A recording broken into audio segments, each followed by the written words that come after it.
Rinig ko na. Na-record na ba? Na-record na ba? Okay. Okay. Yo, what's up guys? Welcome to a brand new episode. Siyempre ang ating first episode pagdating sa ating podcast. So basically, mapapansin nyo naman ang ating pangalan, ang ating bagong pangalan ang pangalan ng bagong page natin is Jad Stories. So basically kasi ang plano talaga namin dito is to share yung lifestyle namin. At the same time, ang pinaka main goal naman talaga is to interview mga tao na mag-inspire sa atin and marinig natin yung mga stories nila sa labas ng mga ginagawa nila sa buhay. So, on our first episode guys, sobrang na-excite ako dito kasi sobrang sobrang kanina ko lang siya tinawagan. Dapat ang shoot namin is bukas. Pero anong nangyari? Tumawag ko ulit siya pabalik at sabi niya, Kuya, ngayon na kaya. Diba? So, sino ba to? Siyempre, itong taon na to, special sa akin to dahil hindi ko lang naman siya nakilala dahil sa industriya na ginagalawan namin. Ito ay naging kaibigan ko rin talaga na sobrang solid. At the same time, itong taon na to, bata pa lang pero talagang negosyante na. Parang ang ganda ng mga sinasabi. Parang hindi ito yung mga natin And syempre, walang iba, siya ang may-ari ng Sneaker Hub. So, pakilala natin, walang iba kundi si Mr. Angelo Morato. Yan. Yo guys, hello. Jello pala. Yan. Owner ng Sneaker Hub. Siya ang owner ng Sneaker Hub, guys. So, sabi ko nga, ito is medyo biglaan lang. And actually, kanina nung iniisip ko nga, nung tumawag siya, sabi niya, na ngayon na. So, syempre, kailangan ko mag-isip ng mga questions, kung anong pag-uusapan natin, topics, di ba, mga ganyan. Pero nag-end up ako na halos wala rin akong na-ready kasi parang feeling ko naman hindi ko kailangan siyang gawin dahil gano'n naman tayo ka-close. O lagi naman na tayo nag-uusap ng mga random things di ba? So anyways, graduate saan? Sa Lucena? Oh, Lucena, kuya. Saan? Sa Inverga. Inverga, ng college? College. High school? High school, Sacred Heart, tsaka elementary. From elementary to kinder din? Hindi, sa saan to? North 1. North 1, IAM? Oh, public school yan, North 1. North 1, tapos Sacred Heart, tapos Inverga. Oo. So, Sacred Heart kung saan nag-aral yung misis ko naman. Tama. Kilala mo rin naman si Sai, di ba? Si Doc So, yun. Si Jello, ilan kayo magkakapatid, bro? Tatlo, kuya. Pang ilan ka? Bunso. Yan. Bunso. Tama ba daw pag bunso daw, yun daw yung pinaka-spoiled? Totoo ba yun? Pinaka-spoiled? Hindi naman. Sakto lang.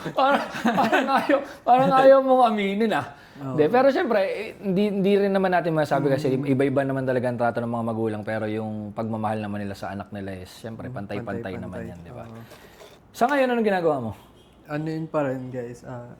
Nag-sneaker hub pa rin. Sa sneaker hub pa rin. Focus ka sa sneaker hub. So, ilang taon ka bro nung nag-start ka magnegosyo? Yan, syempre, alam naman natin, sabi nga ni Jello kanina guys, siya is 26 years old, 26, tama? 26, so batang-bata para sa isang negosyante. Ay, ang question lang, nababataan na ako sa iyo nung unang best tayo nagkita na nagne-negosyo ka na that time.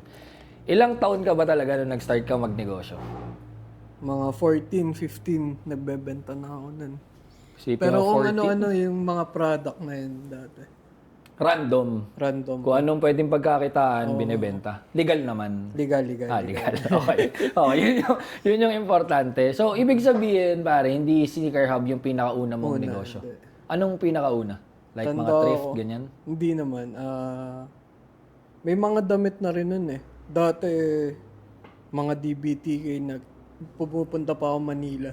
Wala pa nung mga Shopee or mga mahirap siya ma-access, ganun.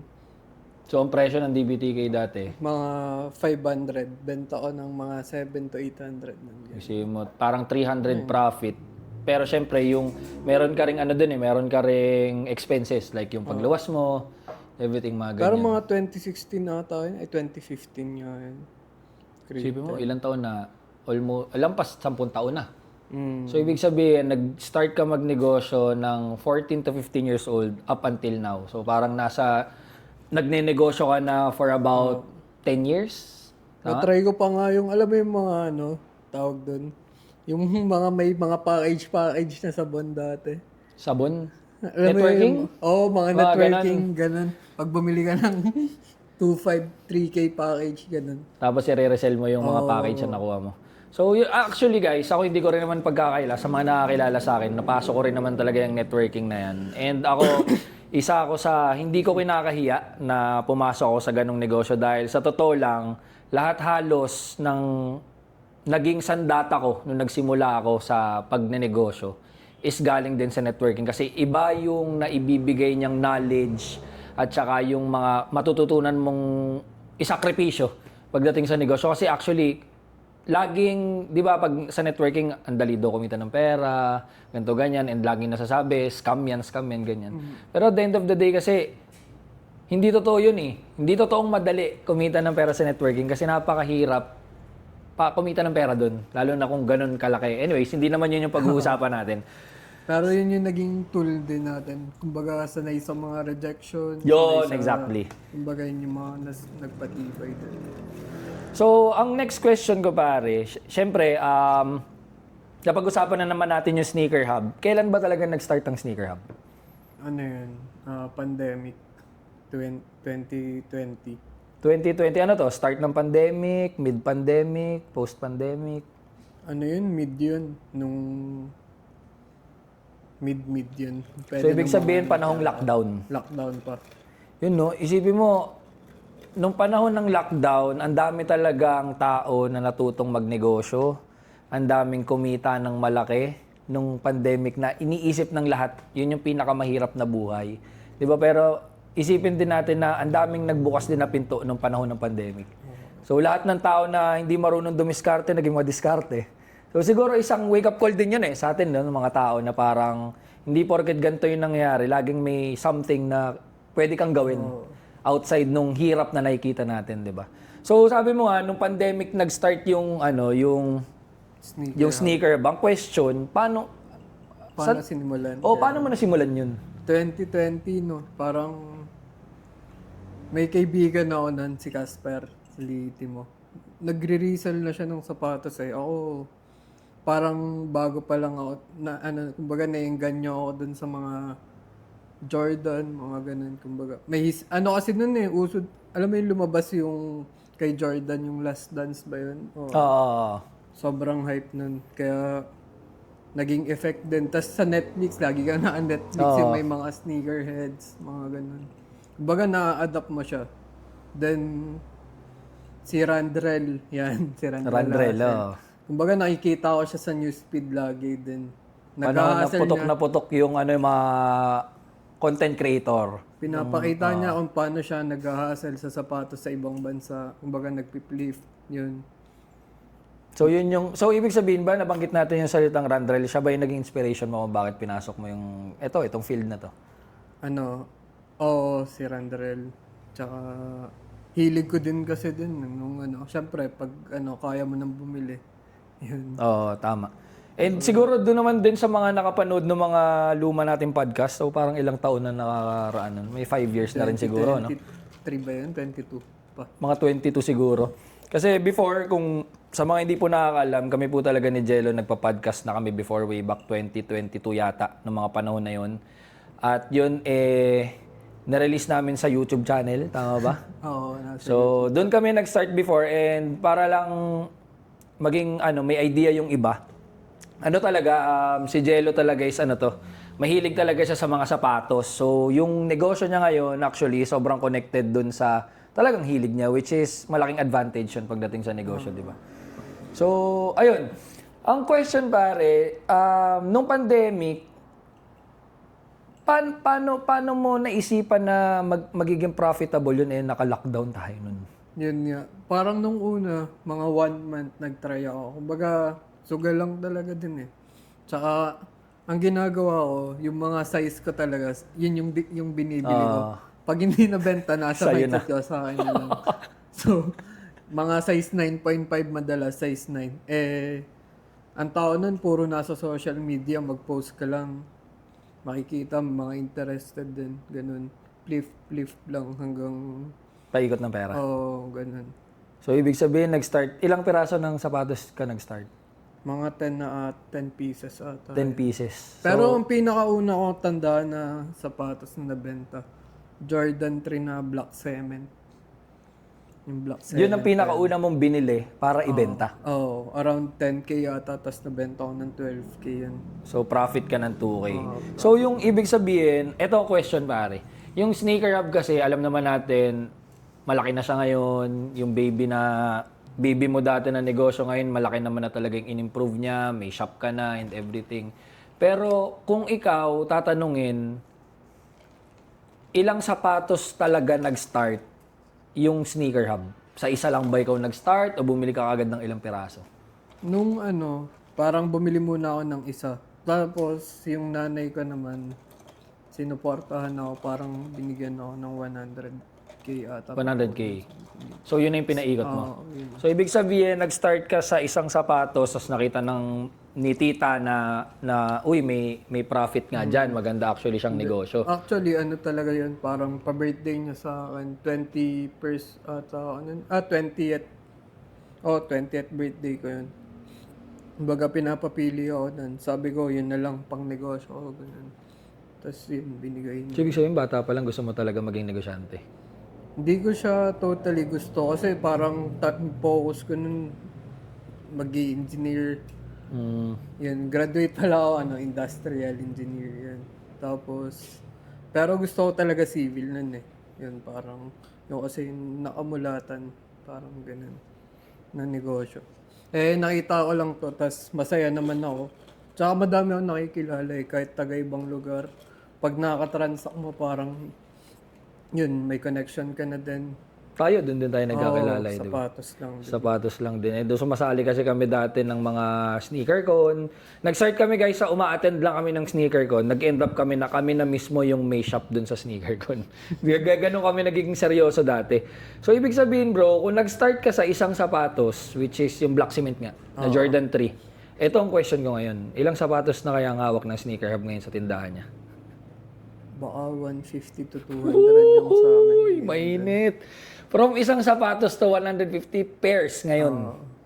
Meron, Merong 150 pairs. nasa 150. Isipin nyo, no, for about, nag-start siya is 2020? 2020. 2020 to 2026, from isang sapatos to 150 pairs. Pero yun parang sundot lang din yun eh. Hindi talaga focus kasi nag-aaral pa rin nun eh. So sa tingin mo ba kung nung panahon na na-start ka ng sneaker hub, tapos hindi ka na nag-aaral at mas nakapag-focus ka, sa tingin mo mas maraming pairs kang hawak ngayon? Hindi rin eh. Kumbaga, siguro, kumbaga on that, di ko din masasabi eh. Kumbaga, ganito, yun talaga siguro yung hindi naman mapabilisan nakikita ko rin. Dati may mga, tawag din, mga ang bilis nung success talaga. Tapos biglang nawala. Sino yun? Di ko alam. Pero kumbaga, at least okay. Joke stable lang. lang talaga siya. Ganun. Kumbaga, Yun lang one siya. step at a time. One step. Walang Hindi siya pagmamadali. hindi minamadali. Ito, next question ko. Ito kasi, actually, ako, nagbebenta-benta pa rin naman ako ng sapatos up until now. Pero, pili na lang. Siguro, mostly mga Kobe shoes. Ngayon, pinag-isipan ko mga pickleball shoes kasi nandun naman ako sa sport na yon. Wala na rin kasi ako masyadong idea pagdating sa sneaker reselling, sa mga, tawag ito, mga hype shoes, mga ganyan. Ang mga nakikita ko usually sa mga social media ngayon is nagdedebate sila pagdating sa topic na to. So ako, question ko, gusto ko itanong sa'yo kasi ikaw pa yung nandyan. Kami medyo nag-lay low na kami dyan. Ano ba talagang status ng sneaker reselling ngayon? Patay na ba talaga? Depende. Pag hindi ka nag-adapt, patay na. Kumbaga, para lang din siyang malalaman mong talo ka pag tumigil ka eh. Yun. Pero kung nagagawa naman ng paraan, hindi naman. Kumbaga, wala talagang patay eh. Kailangan mo lang maging mas matalino. Hindi ka basta bili ng bili ka agad. Hindi ka tulad dati. Kumbaga, simula 2020, ganun. Yun yung mga lesson din na natutunan. Dati bili lang tayo ng bili. No?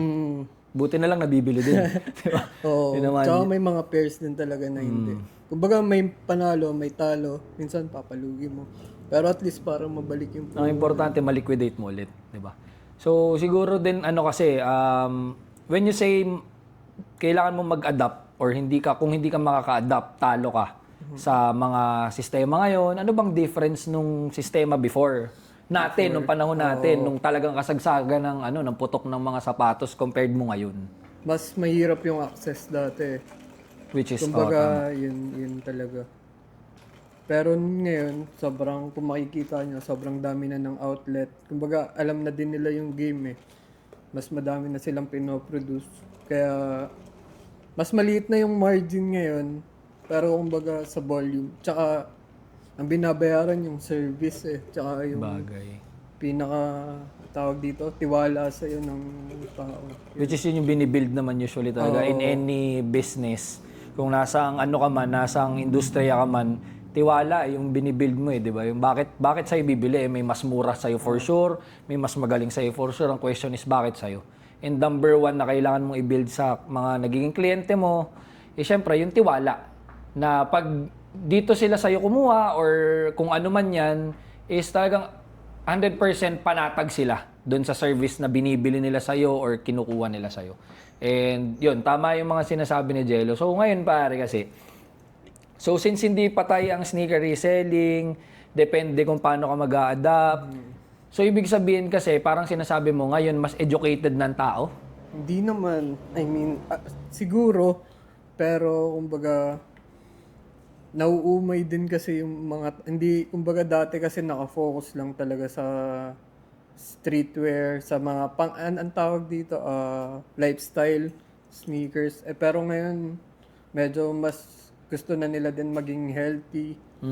Kumbaga, healthy era na ngayon eh. Oo, sa bagay. So yung mga sapatos na nauso, kung dati uso yung mga Dunks, uso Kahit yung Jordan 1, Travis Scott, kahit masakit sa paa. Tayo, witness natin yun. Umaten tayo ng umaten tayo ng mga sneaker con, yung mga suot nating sapatos talagang, hindi naman sa pagmamayabang guys. Siyempre, pag nandun ka sa ganong industriya, minsan, once a year lang kasi yung mga sneaker con di ba? So yung mga sinusuot naming sapatos dun, yung medyo nakakalula yung mga presyo. Pero sa totoong buhay, since morning hanggang gabi, nandun ka, pag sakay mo ng sasakyan, sobrang sakit sa paa. Laging may Crocs. Di ba laging may Crocs after, pagdating pa lang sa sasakyan, hubad ka na, tapos palit ka na kagad. Sobrang sarap na sa paa na pag nagpalit ka na. Kaso, binibili pa rin natin. Kasi hype siya.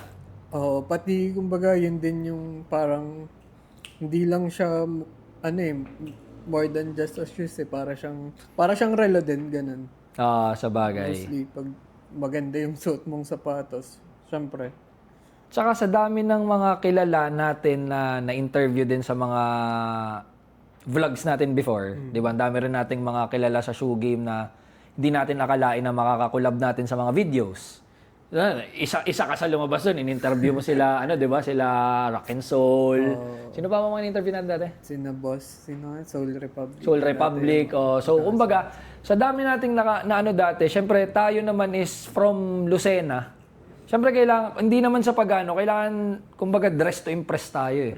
Para mapansin tayo kasi hindi naman tayo sobrang kilala sa industriya. So, kailangan gumawa tayo na something para mapansin tayo, which is, nangyari naman dun sa naging sneaker ko natin sa, yung kay Sir, Carlo Oplen, nga yan? Unbox Con.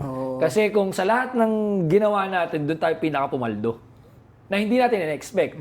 Kasi kung tutusin, sumali lang naman tayo before dun para lang makilala dito. Na sumasali tayo, nagpa-participate tayo sa mga ganun. Pero hindi natin in-expect na sobrang daming pairs natin nabenta nung gabi na yun. And even Travis Scott nabenta natin dun. Kai, sino nga to? Bumili sa atin? Yung may store sa sa may MOA. Ano nga to? Yung nag-organize. Shoe Game, di ba? Sila din yung bumili. So anyways, lumalayo na tayo. Ito ang question, pare.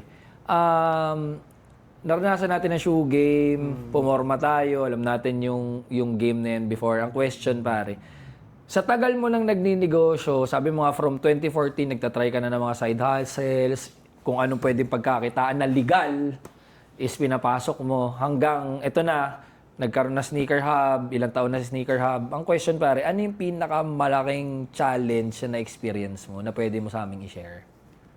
2021, na-scam ako nun. Mga 160K. 160,000? 160K. Yun. Anong in-order mo? Madaming pandas yun. Tsaka ano. Kasagsagan ng pandas. Oo. Parang, nung mga unang transaction namin, goods eh. Pero yun, parang na-scam na lulong daw ata sa ano, sa Sugal. Panahon din kasi ng ano yun, sabong. Ang dami naming sneaker store na nasa GC. Malalaking sneaker store na scam din, ganun. Parang around malaki, mga 4 million to 5 million ata na scam din. Ano nangyari doon? Oo. Hindi na. Pero yung ganun kasi talaga part ng sa negosyo na pinasok natin, parte yun eh. Di ba? Kumbaga yun yung tinatawag nga namin guys sa tuition fee.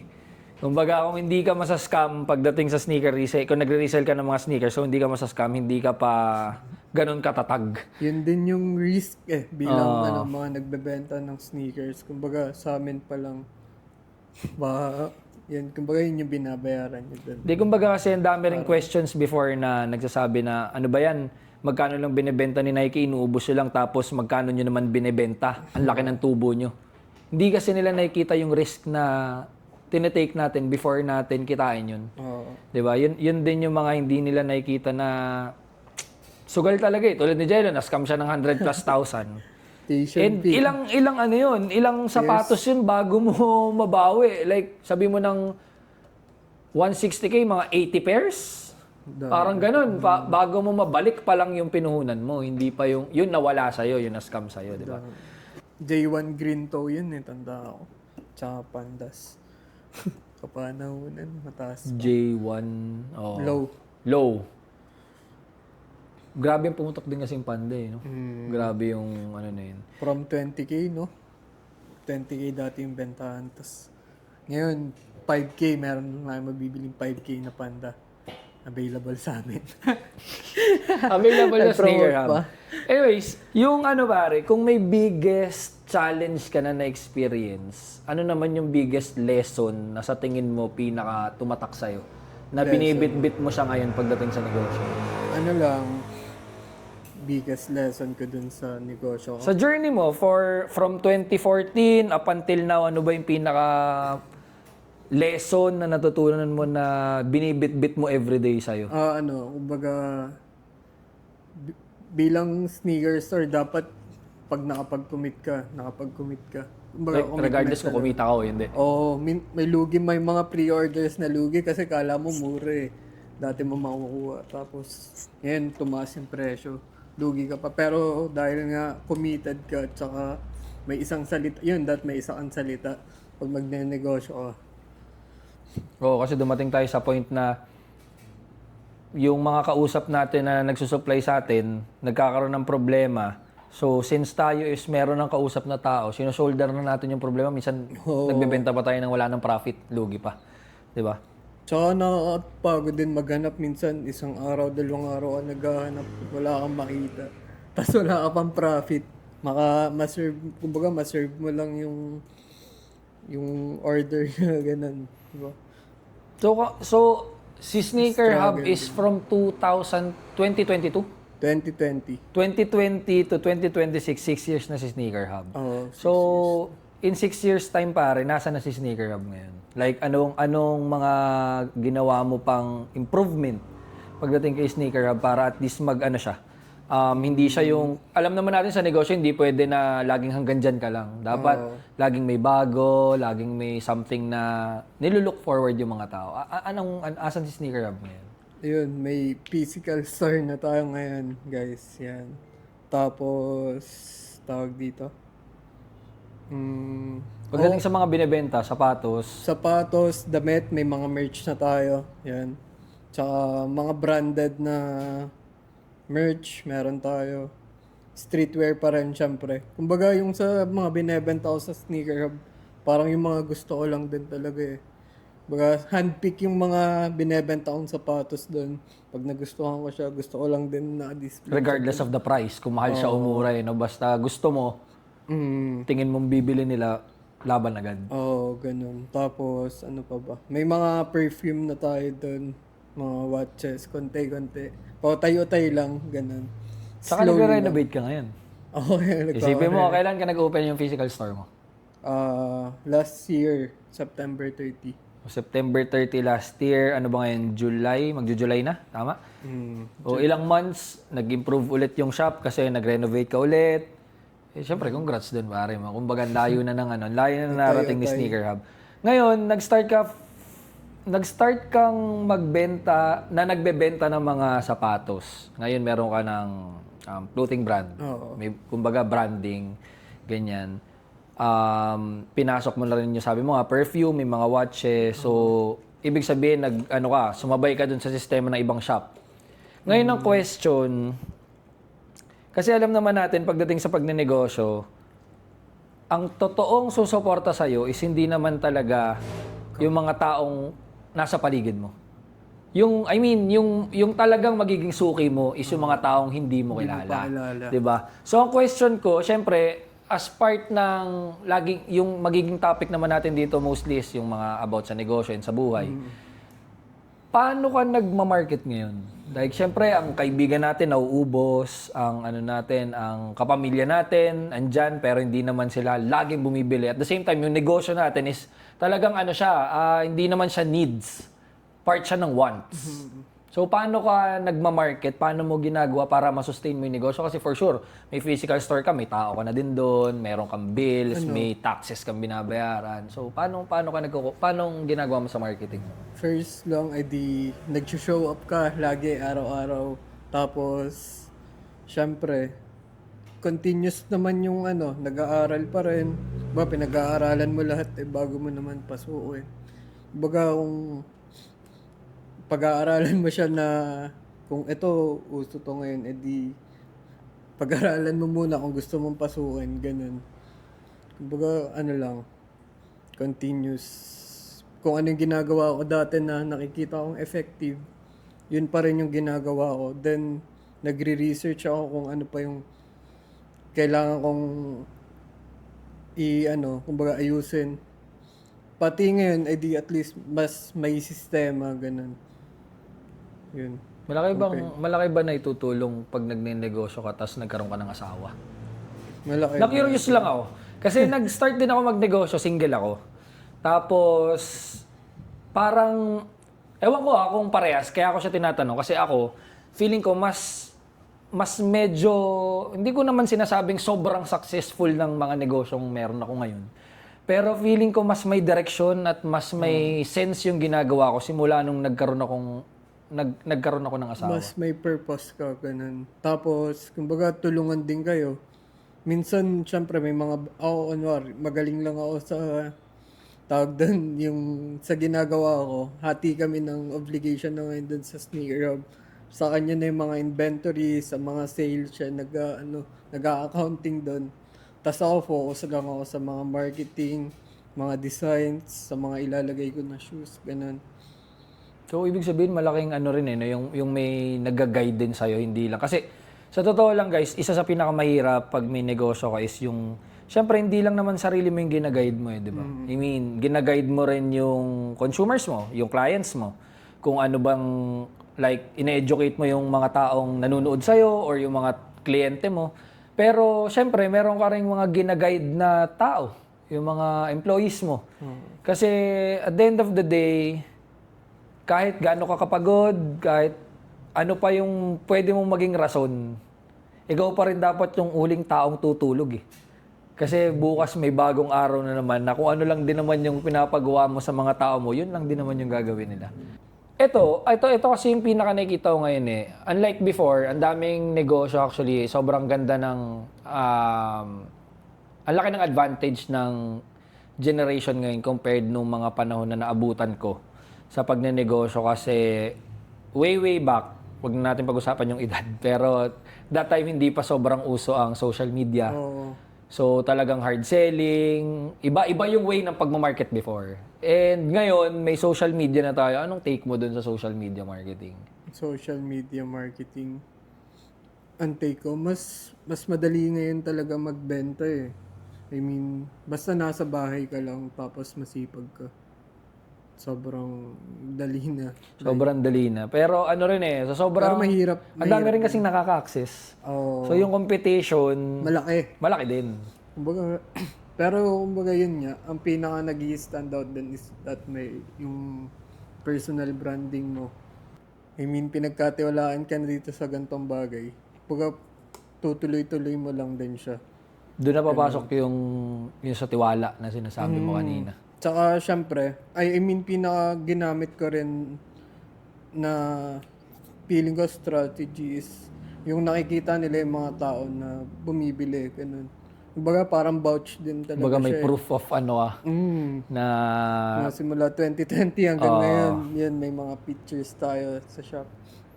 Pinipicturean natin sila. Kumbaga, part na rin yun ng history. Kumbaga, naging part na rin sila ng sneaker hub yun. Di tsaka nakakatuwa dahil ako, pag nakikita ko yung mga post na ikaw, sa'yo, sa page mo, ang dami pa rin tao na nakikita ko na before na bumibili sa'yo. Up until now, bumibili pa rin. Yun yung pinaka masarap kasi ibig sabihin, na-appreciate nila yung brand mo, na-appreciate nila yung hustle mo. And kahit ang daming competitor sa labas, sa'yo pa rin sila bumabalik kasi ibig sabihin, mas nagtitiwala sila sa'yo. Pero it doesn't mean na hindi sila nagtitiwala dun sa iba. Siguro mas doon napapasok yung mas panatag kasi mas matagal na tayong nagkakaroon ng transaction, di ba? And yun naman yung result siguro nung dahil nag-build ka ng trust pagdating sa mga nagiging... Kasi usually naman yung mga nagiging clients natin, naging kaibigan na rin natin. Diba? Mostly naman, ganun yung nangyayari. Lalo na tayo, hindi pa naman tayo sobrang laki, sobrang lapit pa natin sa mga nagiging clients natin. So, tayo din yung tipo ng tao na hindi naman mahirap pakisamahan.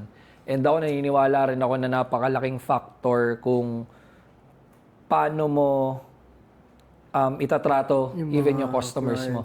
Diba? Kahit sino yung pumasok doon. Oo, yung wala sa itsura, wala sa estado ng buhay whatsoever kasi ang kliyente is kliyente. Regardless kung anong suot niyan, kung may sasakyan ba yan o wala, or kung ano man yan. Basta pumasok sa tindahan mo, tanggapin natin kung paano natin tinatanggap din yung iba, di ba? So, ayun. Sobrang nakakatuwa kasi na-witness ko rin naman talaga yung journey ng Sneaker Hub. At lagi din naman natin pinag-uusapan yan.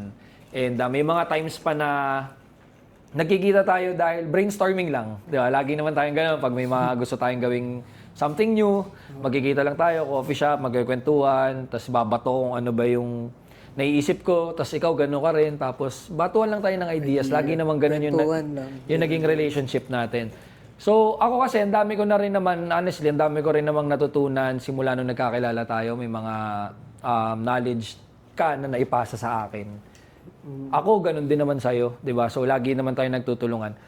Ang next question ko sa'yo, bro, is, hindi na kasi biro yung 6 years na pinagdaanan ni Sneaker Hub. Kasi, alam naman natin kung nag-start ka from online, nagla-live selling ka pa dati. Live selling. Di ba? Tapos, nag-start ka ng nasa bahay lang yung mga pairs. Sa kwarto lang, literal, di ba? Sa kwarto lang. And ngayon, meron ka ng... Nakita ko yung stock room mo. Tapos kanina nag-video call tayo, pinapakita mo yung nire-renovate na area. Tapos sobrang dami ng damit and everything. Ang question ko pare is ito, anong mga tips na pwede mong ibigay sa mga katulad mo na gusto ring mag-start ng, hindi kahit sneaker reselling, in general na tayo, in any kind of business na gusto nilang pasukin, sa edad mo, ano bang naging advantage sa tingin mo, sa edad mo, mga tips na pwede mo ibigay, kung paano sila mag-start and kung ano mang pwede mo ibigay na tips sa kanila. Kung gusto nyong mag-start na magbenta o kung ano-ano, pag-aralan nyo muna. Kumbaga, knowledge din yung binabayaran dun eh. Knowledge. Kung alam mo yung binebenta mo, di yun. Tapos, yun nga, dapat may isang salita ka lagi. Kung ano yung napag-usapan nyo, yun din yung natutunan ko dun sa mom ko eh. Yan, siya yung mentor ko. Oo, medyo maigpit din si tita eh. No? Basta kung ano yung naipangako niya, basta sinabi na niya. Yun talaga. Kasi kumbaga, yun din yung parang magiging pinaka-sandata mo eh. Kumbaga, yun yung pinaka-way para bumili sila sa'yo. Kasi pag mamimili ka, tiwala naman yung binibili mo dun, hindi lang yung product. Yun. So talaga, parang i-build mo yung trust sa mga client mo. Paano masasabi mo naman dun sa mga tao na gustong magnegosyo pero natatakot sumugal? Yun, di nyo malalaman kung di nyo susubukan talaga. Tsaka, ano lang, subukan nyo kung di mag-work, di move on. Kumbaga, hindi mo talaga din makukuha lang sa isang negosyo eh. Kailangan mo mag-try ng mag-try. Hanggang makuha mo yung ano yung para sa'yo eh, di ba? Tsaka gawin mo yung gusto mo, ganun. Parang, syempre, yung sa Sneaker Hub, yun, mahilig ako sa mga damit, sa mga sapatos. Eh di kung ano lang yung taste ko, yun lang din yung mga binibenta ko. Baga kung may makarelate, eh di yan mabuti. Pero, sipagan mo sa social media, libre na ngayon eh. May mga, kumbaga, madami na din guide din eh. Madaming influencer na nagtuturo. Kumbaga, kailangan mo lang maging resourceful. Nandyan na lahat ng resource ngayon. Like, Gagalaw ka na lang, kumbaga. oo, gagalawan. Mag-show up ka lang. Kumbaga, part ng game na matalo ka. Kumbaga, Hindi ka naman laging panalo.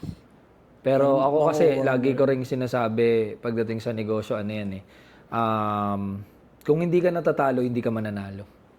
Kasi part ng journey mo yung yung natatalo ka. Kasi, I mean, sabi nga nung iba, di ba, hindi ka natatalo, natututo ka. Kung hindi ka nadadapa, hindi ka makakapunta dun sa gusto mong puntahan. And yun lang yung pinakamagandang tip na pwede natin ibigay sa mga takot sumugal. Kasi walang instant. Noodles lang ang may instant. tsaka isa pang part is, kumbaga kung paano nyo itrato yung mga clients nyo, ganun. Yun naman talaga eh. Kumbaga, pag pangit yung approach nyo, tingin nyo ba magdi-deal yun? Yun parang ganun. Tsaka syempre, dress well lagi. Oo, tama. Kumbaga, syempre, first impression din talaga. Yun para sa akin. Kumbaga, ang binebenta kasi natin sa industriyang kung nasan tayo ngayon, sa mga negosyong meron tayo ngayon, ang una natin binebenta is hindi naman yung services sa shop or yung binebenta mong sapatos or what. Ang una natin binebenta is yung sarili natin mismo. Kasi sobrang dami nating competitors dyan sa labas. Halos lahat naman ng na-offer ng competitors natin, kaya natin i-offer. Pero at the end of the day, paano mo sasagutin yung tanong na bakit sa'yo? Di ba? Hindi naman pwedeng, dahil mas mura sa akin, mas mura pa rin sa'yo or what, di ba? Pero yun nga, at magbabagsak pa rin siya dun sa idea na tiwala pa rin yung pinaka babagsakan ng lahat. So, pagdating sa negosyo, trust ang pinakamalaking bagay na kailangan mong i-build pagdating sa mga clients mo. 'Di ba? So, ayun. Siguro okay na yung mga napag-usapan natin. Ayoko nang pahabain dahil alam ko marami ka pa rin gagawin, busy ka, 'di ba? Salamat sa accept ng aming invitation and ayun. Sana sa mga susunod after a year, malay mo next year pag may mga bago ulit, usap ulit tayo. May ma-share ulit tayong bago sa mga tao, di ba? So, maraming salamat bro sa time and congratulations sa Sneaker Hub. So, ayun, anything na gusto mo i-promote, social media accounts mo, ng shop, ng products mo, sige, go na pre. Yan guys, punta lang kayo sa shop. Open kami from 10 a.m. hanggang 9 p.m. Monday to Saturday. Tapos, yan, kung naghahanap kayo ng sapatos, message lang kayo. Tutulungan ko kayo mahanap yung mga, kasi meron din minsan sa mga outlet pero walang size. Ganun. Baga, tulungan lang tayo. Yun. Tapos, ano pa ba? Gusto ko magpasalamat kay Kuya Jad sa pag-invite sa akin dito. Yan, syempre unang-una sa Panginoon. Tapos, sa asawa ko, sa pamilya ko, yun, laging sinusuportahan. Naiiyak ko eh. Tapos yan, sa mga laging nakasuporta din sa Sneaker Hub. Salamat sa inyo. Kumbaga, solid kayong lahat. I love you kayo. Yun, I love you daw kayo. Pero bago natin tapusin to, syempre may mga dala si Jelong sample ng mga damit dyan. Tara, pakita natin yan, guys. Para at least ma-showcase natin. Tanggalin yun sa, para madali ng, yun. Yung mga merch natin, guys. Para siyang, Ayan, meron ako niyan. Meron ako niyan. Oo, meron. Meron ako niyan. Para siyang yung brand na kakilala nyo na taga ibang lugar. Yan, guys. Yan, meron ako niyan. Ano tawag dyan? Ito, sweatpants. Sweatpants, okay. Pang loungewear natin. Yes, meron ako nito. Ano to? Color black shorts. Ito, wala Yan, ako mga nito. shorts. Meron ako niyan. Yan. Ano ba to? T-shirt? T-shirt. Sige nga, buksan natin. Same ng ano to? Ng release date? Oo, pare-parehas. Okay. Sneaker, collection natin. ganda ng tela. May ilang percent cotton to, pre? 100% yan. Sheesh, magkano siya? 900. 900 tong t-shirt. Oo. Okay. Etong ganito, magkano to? Ito, 1K sa ganito. Pero makapal kasi. Kaya hindi mo masasabing mahal eh. Yan. Ito, 1.5 sa gantong pants. Guys. Oh, ito guys, meron ako personally ginagamit ko to, tsaka may katerno to na hoodie. Hoodies. Na hanggang ngayon parang bago pa rin kahit ilang beses ko na nagamit kasi makapal kasi talaga siya. Actually, nung pag nag-hotel kami or pumupunta ako talaga sa malamig na lugar, ito effortless. Talagang hindi nade-defeat yung purpose Pwedeng ng pang hoodie. airport pits, no? Oh, yan, pwede. Or luncher lang, magkakape kayo or something. May kape din doon. Meron. Meron din. So ayun guys, siguro hanggang dito na lang. Maraming salamat ulit Jello sa time. Lagi naman, isang tawag ko lang sa'yo kahit dapat bukas pa na-move na natin ngayon. So before natin tapusin tong podcast na to, unang-una gusto ko magpasalamat sa lahat ng nanood at sa lahat ng nakaabot sa part na to. So maraming salamat. And syempre maraming salamat sa Soul of the South. Ang lupit na may-ari nito sa pagpapahiram ng pwesto. Alam mo, iba eh, no? Maraming salamat Soul of the South dahil itong pwesto namin is sobrang comfy naman, di ba? Tsaka malamig. Malamig. Napa-jacket kami. Napa-jacket kami. So maraming salamat Soul of the South. So mga gusto magpatattoo dyan, magpa-piercing, message lang kayo sa mga social media account namin, sa Facebook and sa Instagram. So bahala ka na, Hibi. Labas mo na lang dyan ang ating mga sock meds. Tapos, syempre, gusto ko rin i-promote. May bago tayong page, which is The Judge Stories, kung saan mo ito mapapanood. Maraming salamat. Sana i-like nyo rin yung Facebook page natin. Meron din tayong TikTok. And meron din tayong YouTube. So, sa YouTube natin mapapanood itong buong podcast natin. So, same lang din naman. Lahat yan, Judge Stories. So, paki-follow na lang, subscribe, o kung ano man, kung depende kung nasang social media kayo ngayon. Lagi lang kayong mag-follow sa amin. And syempre, like nyo na rin, no? Para naman, para magtuloy-tuloy tayo, subscribe, like yun na rin dahil marami pa tayong pagsasamahan guys and ayun lang. Ang sarap lang mabuhay, ang sarap makipagkwentuhan sa mga taong ganito and sobrang na-inspire ako kahit tayo yung host dito guys, sobrang sobrang marami tayong natututunan and yun din naman yung isa sa mga reasons kung bakit binuo ko yung ganitong klaseng podcast. Kasi sabi ko nga, sobrang tagal natin nung last time na nagawa to, way back 2022 pa. And ang sarap lang sa feeling every time na nakakatapos ako ng podcast, natututo ako. So, every time na may na-interview tayo, may mga natututunan tayo sa iba't ibang tao, klase ng tao, no? So, hanggang dito na lang guys. Magkita-kita tayo on the next video. I'll see you. Thank you. Yes, sir.